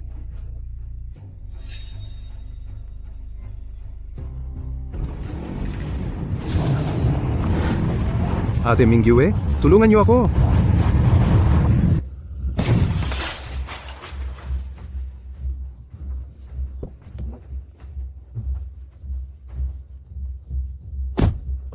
Ate Yanran, bakit niyo ako sinasagasaan? Ang sakit. mabuti nga at masakit. Noong itinulak mo si Xiaoxi papunta sa sasakyan, naisip mo bang masasaktan siya? Hindi ako. Huwag kayong maniwala sa kanyang kasinungalingan. Malinaw na siya ang nagtulak sa akin. Hanggang ngayon, pinagbibintangan mo pa rin si Xiaoxi. Talagang hindi ka nagsisisi. Ate Yanran, maniwala ka sa akin.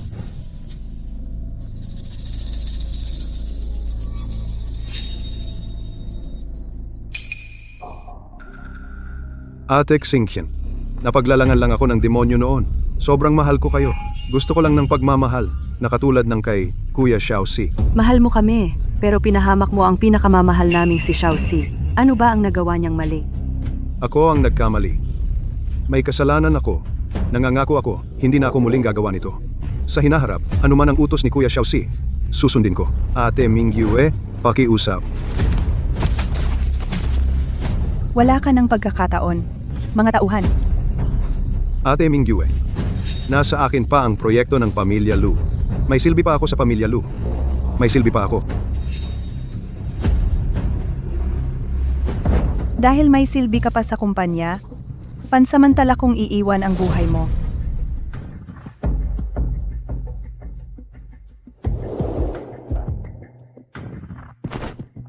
Ate Yanran, huwag kang mag-alala. Sisikapin kong gawin ng maayos upang bayaran ang mga kasalanan ko. Mga putang ina ninyong lahat, naglakas loob kayong ganyanin ako dahil lang sa walang kwentang si Jiangqi. Sa hinaharap, babayaran ninyo ito ng 100 beses. Sila ang tatlong malalaking pamilya na palaging nakikipagtulungan sa amin. Tiyak na para makipag-usap sa negosyo. Xu Junhao, magpakita kang mabuti para mabawi ang pagkakamali mo. Miss Lu, hinahanap namin si Ginoong Jiangqi. Hinahanap namin ang Ginoo Jiangqi. Ginoo Jiangqi, bakit nila tinatawag si Jiangqi ng ganon? Si Jiangqi ay wala rito ngayon. Ano ang pakay ninyo sa kanya? Kami. Boss Gu, ano ang gusto mo? Makipag-usap ka sa akin. Ang Ginoo Jiangxi ay umalis sa Lu family.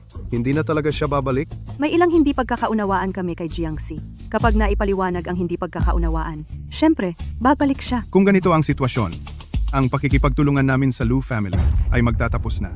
Boss Xiao, hindi ba kayo ni Xu Junhao ay maayos na nakikipag-ugnayan? Bakit bigla na lang ititigil? Oo nga. Sino ang Xu Junhao?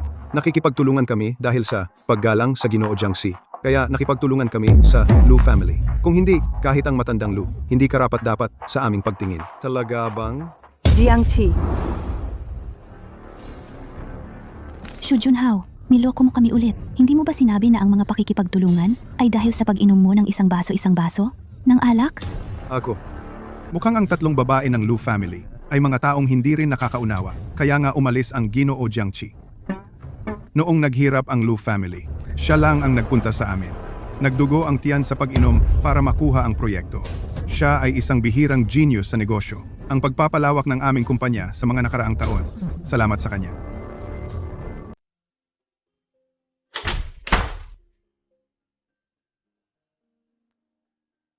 Saan ka galing? Ang late mo naman umuwi. Amoy na amoy pa ang alak sa'yo. Hindi. Nag-uusap lang kami tungkol sa negosyo. Ikaw? Maghanap ka naman ng magandang dahilan. Kung ganyan ka ulit, huwag ka nang umuwi. Hindi. Ako.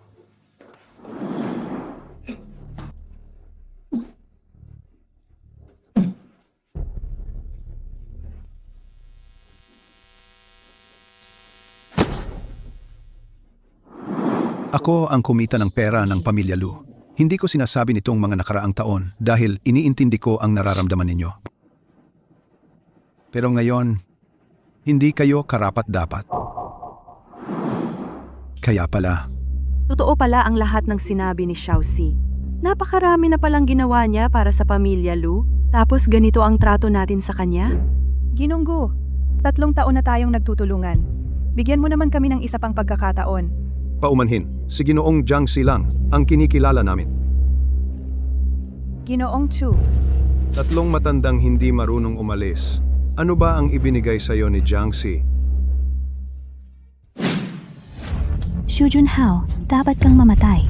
Mamatay ka. Ako Ate Yanran. Pakiusap. Patawarin mo ako. Su Junhao. Ikaw ang kumukuha ng kredito ni Xiaoxi. Niloko mo kami ng ilang taon. Gagawin kitang hindi mabuhay ng maayos at hindi mamatay ng madali. Ate Mingyue, pakawalan mo ako. Ate Mingyue, pakawalan mo ako. Ate, ang 3 malalaking pamilya ay nag-withdraw ng pondo. Ang pinakamalaking pamilya Lu namin ay naputol ang chain ng pondo. Ngayon, ang buong Lu Corporation ay maaaring. Hindi mangyayari yan. Ang pamilya Lu namin na may pundasyong 100 taon. Nag-withdraw na ng pondo ang 3 malalaking pamilya. Mayroon pa tayong ibang partners. Ayos lang. Miss, lahat ng kumpanya ay sabay-sabay na nag-terminate ng pakikipagtulungan sa Lu Corporation. Ang shares ay biglang bumagsak ng 80%. Ano? Agad na makipag-ugnayan sa bangko, humingi ng pagbawi ng pondo. Kanina lang tumawag ang bangko at nagsabi. Na i-freeze ang lahat ng aming assets. Paano nangyari yan? Ang pamilya Lu. Ang pamilya Lu ay nabangkarote. Pasensya na, Xiaoxi. Kami ang nagkamali sa'yo. Kasalanan ni Xu Junhao ang masamang tao na ito. Kung hindi dahil sa kanya, Hindi sana umalis si Xiaoxi, ang pamilya Lu namin. hindi sana naging ganito. Ang pundasyon ng pamilya Lu, hindi dapat masira sa aming mga kamay. Tayo'y humingi ng tawad kay Xiaoqi.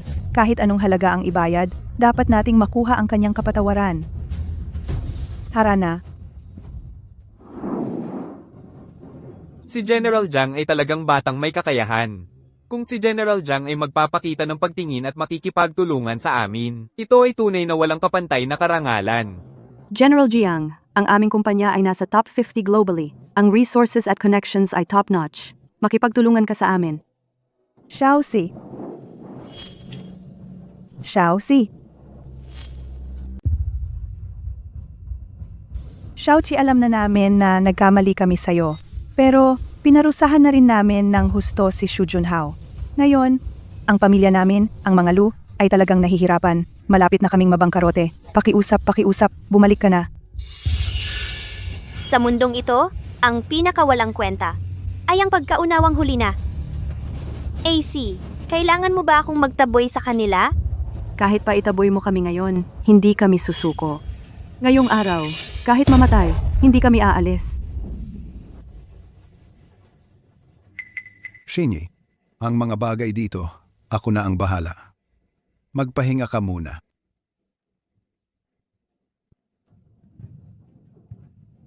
Xiaoqi, aminado kaming nagkamali kami. Hindi kita pinapabalik sa pamilyang Lu. Kung pwede lang, sa dami ng taon ng ating pagkakaibigan, tulungan mo kami, kahit isang beses lang. Mula nang kayo'y paulit-ulit na pumili kay Xu Junhao, wala na tayong koneksyon. Ngayon, magsasalita kayo ng pagkakaibigan? Hindi kayo karapat-dapat. Alam kong galit ka pa. Pero isipin mo, sa lahat ng mga taong iyon, mabuti naman ang trato sa'yo ni Lolo. Ang proyektong ito, para sa pamilyang Lu, talagang napakahalaga, kahit para lang kay Lolo. Ipagkaloob mo sa amin ang proyektong ito, pwede ba? Sa mga nakaraang taon, sa tuwing may problema ang Lu Group, ako ang sumasagip. Wala na akong utang sa inyong pamilyang Lu at sa kakayahan ninyong ito ngayon. Anong karapatan meron kayo para makipag-usap sa akin tungkol sa proyekto? Tama, kahit sinong kumpanya dito, ay daang beses na mas malakas kaysa Lu Group. Kayong 3, bukod sa pagpapanggap ng mga dalagita, ano pa ang kaya ninyo? Ang negosyo ay parang digmaan. Ang isang proyekto ay hindi makukuha sa pamamagitan lang ng ilang pakiusap. Tapos na ang lahat sa pagitan natin. Umuwi na kayo. Xiaoxi, Alam kong anuman ang sabihin namin ngayon, huli na ang lahat. Pero, titiyakin naming humingi kami ng tapat na paumanhin. Basta, bigyan mo lang ng isang pagkakataon, ang pamilyang Lu.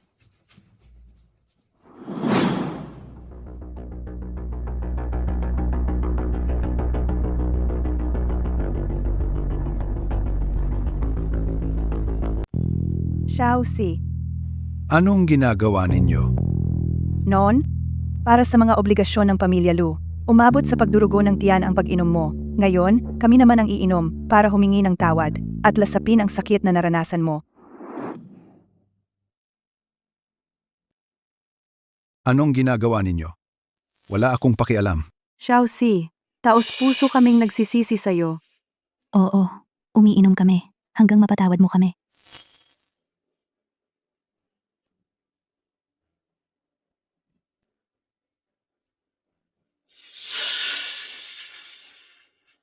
Seryoso pala sila. Tatlong ito ng mga babaeng low. Yung panganay, mahina sa alak. Yung dalawa naman, hindi talaga umiinom. Para bang lahat ng hindi nainom sa nakaraang dekada, sa isang gabi lang ibubuhos.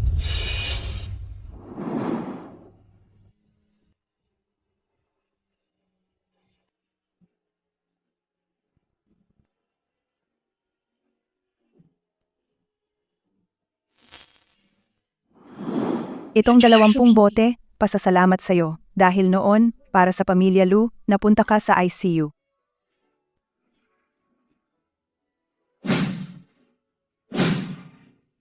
Itong 30 bote, pambawi sa pusong sinira namin.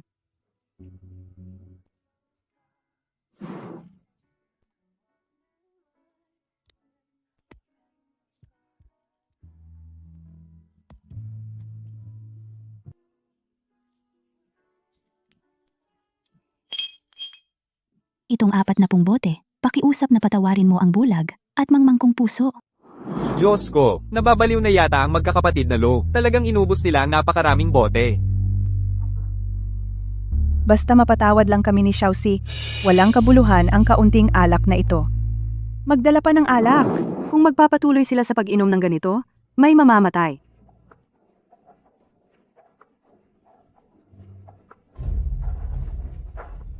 Ayos lang.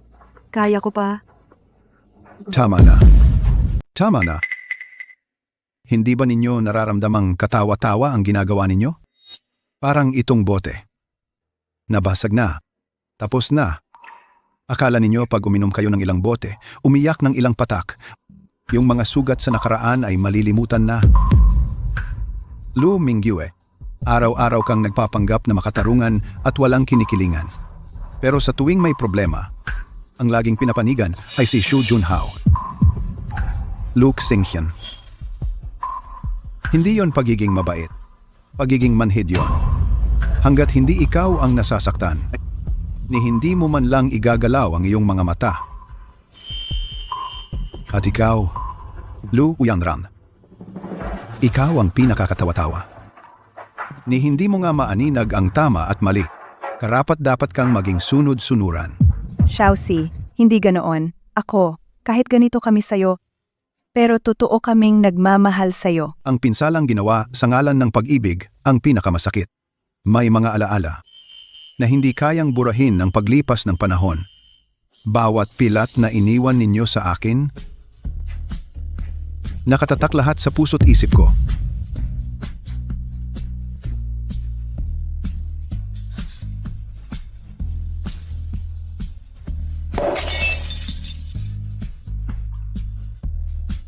Xiaoxi, Paumanhin. huwag kang umalis.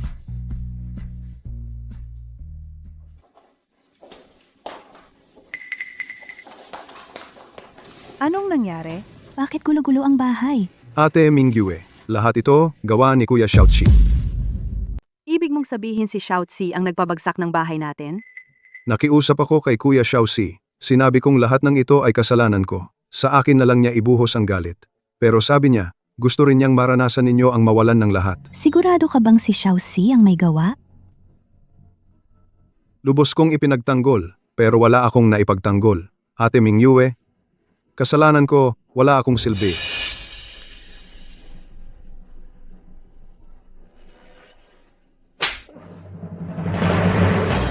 Shu Junhao, ang galing mo talaga sa pag-arte. Lalong gumagaling ka. Kaming tatlo, bakit ngayon lang namin nalaman na ganito kang taong walang utang na loob? Kahit gaano kami kamuhi ni Xiaoxi, hindi niya gagawin ang ganitong kasamaan. Mukhang hindi ka natuto sa huling aral. Ngayon, papanatilihin kong maalala mo ang lasa ng pagtataksil kay Xiaoxi.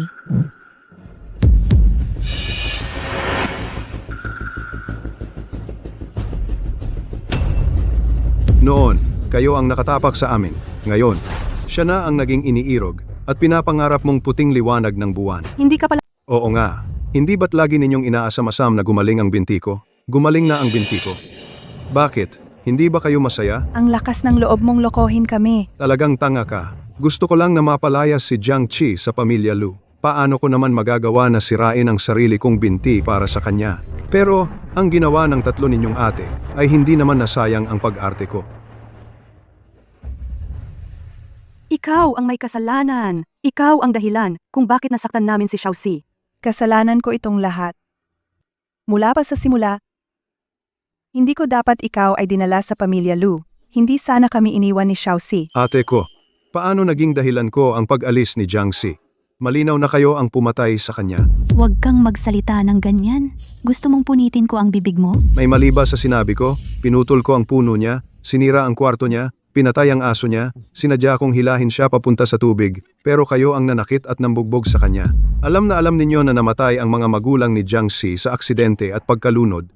Pero sinadya pa rin ninyong itulak siya sa tubig. Xiaoxi, Kayong tatlo ang pinakamahalaga kay Jiang Xi. Pero kayo ang unang nanakit sa kanya. Sinira ninyo siya. Ang tunay na nagdulot ng kawalan ng pag-asa kay Jiang Xi, ang pumilit sa kanyang umalis, ay kayo. Hindi ako. Ha ha ha! Xiaoxi, bulag ako. Kahit na sinabi kong maniniwala ako sa'yo palagi, ako pa rin ang unang nag-alinlangan sa'yo. Karapat-dapat akong mamatay. Kahit na sinabi kong ipagtatanggol kita palagi, ako ba ang pinanganak sa'yo? napakarami naming utang kay Xiaoxi. Sobra-sobra. At ikaw, Shu Junhao, ikaw. Hindi ka karapat-dapat mabuhay. Anong ginagawa ninyo? Bitawan niyo ako. Binabalaan kita. Nasa ilalim tayo ng batas ngayon. Alam mo na ang batas ngayon? Noong itinanim mo ang kasalanan kay Xiaoxi, bakit hindi mo naisip na magpakita bilang isang mabuting mamamayan? Yamang mahilig kang magpanggap na pilay. Bakit hindi ka na lang maging tunay na pilay?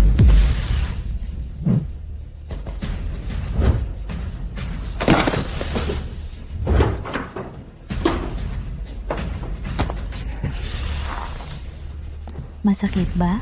Ang sakit na dinanas ni Xiaoxi sa mga nakaraang taon, daang-daang beses na mas matindi kaysa sayo. Ako, nagkakamali ako. Nagbayad na ako. Pakiusap. Patawarin niyo ako. Simula pa lang ito ng lahat. Su Junhao, magsaya ka sa handog naming ito para sa'yo. Hatakin niyo siya. Mga binibini. Ayon sa balita, si Ginoong Jiang Xi ay ikakasal sa 3 araw.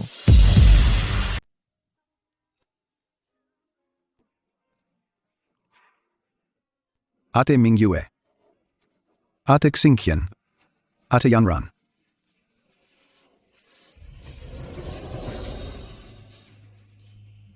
Nagbago na ang lahat. Umalis na si Xiaoxi. Hindi na tayo makakabalik sa dati.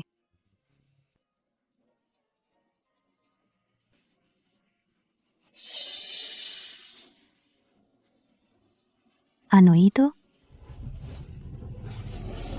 Ang diary ni Xiaoxi. Ngayon ay taong 2015, ika-14 ng Hunyo. Pagkatapos ng aksidente, akala ko mula noon ay isang batang lansangan na walang kumakalinga hanggang sa sila tumakbo at niyakap ako ng nakangiti. Sa sandaling iyon, alam ko na may pamilya na naman ako. Halika, umupo ka. Mingyue, Halika? Jiang Qi, mula ngayon sama-sama na kayo nitong 3 ate maninirahan. lahat sila ay miyembro ng pamilya Lu. Mga ate, kumusta kayo? Ako si Jiang Xi. Konti lang ang kinain ko. Hindi ko kailangan ng laruan. Sa mga gawaing bahay, sisikapin kong gawin. Puwede ba akong manatili? Ang saya! Ang saya! Mula ngayon, ang pamilya natin may munting lalaki na. Huwag kang mag-alala. Dito sa pamilya natin, hindi ka makakaranas ng anumang pagdurusang pisikal o emosyonal. Napakabait sa akin ng tatlong ate ko. Bawat araw, minuto, at segundo na kasama ko sila, ramdam ko ang sobrang saya. Ang panahong iyon, hindi ko kailanman malilimutan. Xiaoqi, maligayang kaarawan. Sa kaarawan mong ito, mag-wish ka ng mabuti. May 3 ate ka, kaya 3 wish ang kailangan. Oo, tutuparin namin lahat yan.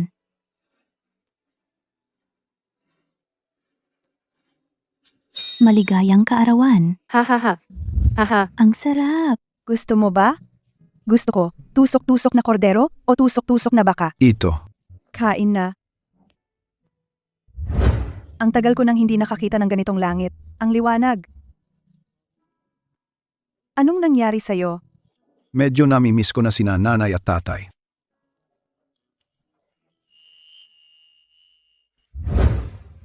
Gusto ko rin silang kasama habang buhay.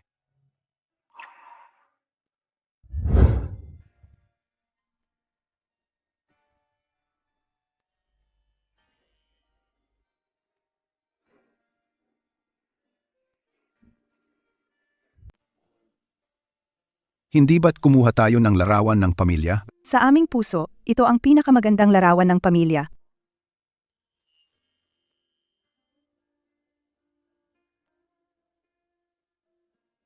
Tingnan mo, ito kaming tatlo, nagpa-customize ng singsing. Sa hinaharap, sana may pagkakataon ka na ikaw mismo ang magsuot nito sa amin. Ano man ang mangyari, hindi tayo maghihiwalay kailanman. Tayo magkasama palagi. Sana huminto ang oras. Sana ganito tayo magpakailanman, masaya at maganda. Kung ang lahat ay tulad ng dati, ang katabi ni Xiaoxi ngayon ay isa sa amin. Ang nararamdaman namin sa isa't isa, hindi ito peke. Ayokong iwan si Xiaoxi. At hindi ko siya bibitawan. Makakabalik tayo sa dati. Kaming magkapatid, magtutulungan para bawiin si Xiaoxi.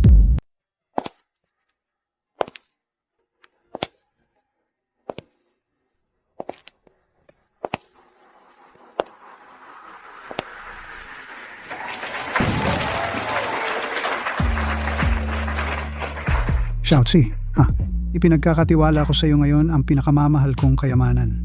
Ikaw na ang bahala. Lolo, huwag po kayong mag-alala. Gagamitin ko ang buong buhay ko upang pahalagahan si Xinyi. AC, mag-picture tayong lahat. Nanay, tatay, lolo.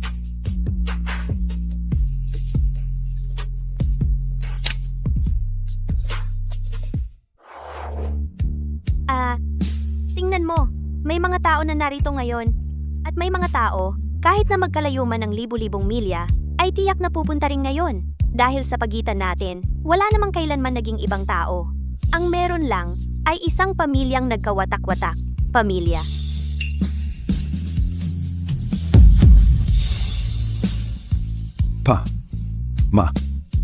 AC, kahit na napakalayo na ng kanilang pinuntahan, hindi naman nawala ang pagmamahal nila. Sa bawat hakbang natin sa hinaharap, magkasama tayong lalakad. Dadalhin natin ang pagmamahal nila habang magkasamang humaharap sa buhay. Xinyi, salamat.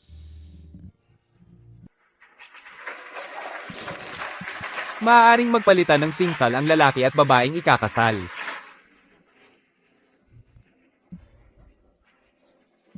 Hindi ko papayagan ang kasal na ito. Huwag mong ipagpatuloy ang kasal na ito. Naku, ang kasal ni MS, Joe, may manggahas pang mangagaw ng nobya. Ngayon ang kasal ko at ni Xinyi. Hindi kayo inimbitahan.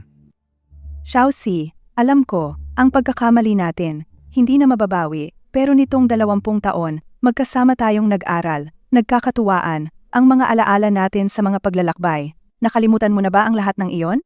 Matagal ka nang naging pinakamahalagang tao sa buhay namin. Alam naming mahal ka namin. Hindi kami mabubuhay nang wala ka. Ang mga wedding dress na ito, naalala mo pa ba?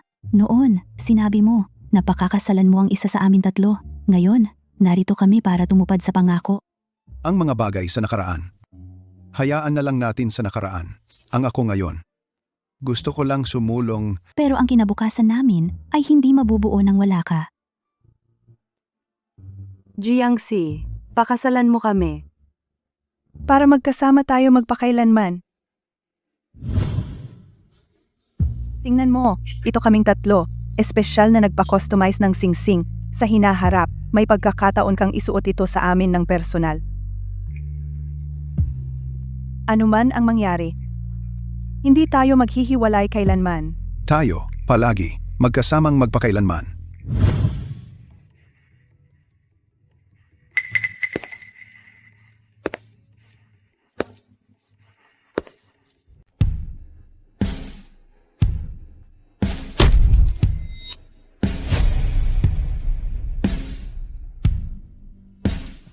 Chinny,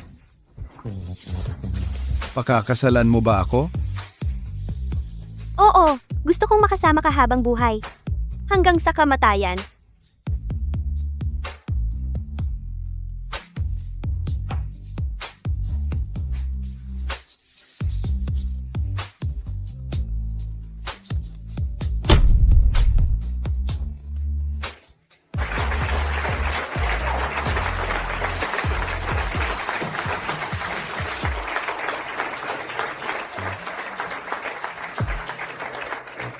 Tandaan mo, kung sakaling gusto mo, kung magsisi ka, nandito pa rin kami.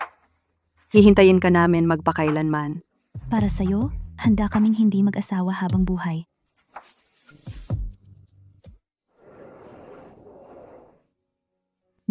Jiang, malusog ang mga bata. Lalaki ba o babae? Binabati kita, Jiang, si Bibi. Zoe ay nanganak ng triplet.